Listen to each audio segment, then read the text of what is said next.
Hi! Kamusta kamo tanan? Ang ngalan ko si Adrian. Mastoryahanin naman kita parti sa pahamot. Ini nga pahamot nga luya ko istorya sa inyo subong tawag siya Nui di Isi for Men. Iyan ni siya ni Isi Miyake. Te, panlalaki ni siya pero kung luyag mi siya suksukon, bahala ka pag gusto ka. Kag, audit wallet ni siya bot ang balon layo palang masimutan ka na. Te, ano ni siya klase nga pahamot? Bali, makahang kag makahoy nga usok. Amo na siya kung simutan. Angay siya sa matugnaw nga panahon. Ang temperatura nga para siya is between 50 to 70 degrees Fahrenheit o kung 10 to 21 degrees Celsius. Te, ano ang iya nga mga nota?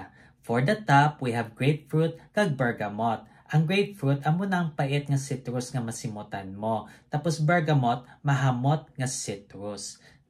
Kag for the mid, we have leather, woodsy notes, spices, black pepper, kag vetiver. Ang leather, paha kung simutan. Woodsy notes, makahoy siya, basta wala lang nalista kung ano gin nga mga kahoy nga gingamit, basta makahoy siya. Tapos spices, pampakahang, black pepper, dugang pampakahang, kag vetiver, kuskus, hilamon, kung simutan. Kag for the base, we have incense, ebony tree, tongkabin, kag patchouli. Ang incense, usok kung simutan. Tapos ebony tree, madulom nga kahoy. Tongkabin, matamis nga hilamon kung simutan. Tapos patchouli, may pagkaduta man na kung simutan. Te, kabay pa nga namian ka mo sini nga pahamot. Kag kung may ibang pa ka mga pahamot nga luyag istorya sa akon, ibilin lang sa comment section. Sa daso naman, bye-bye!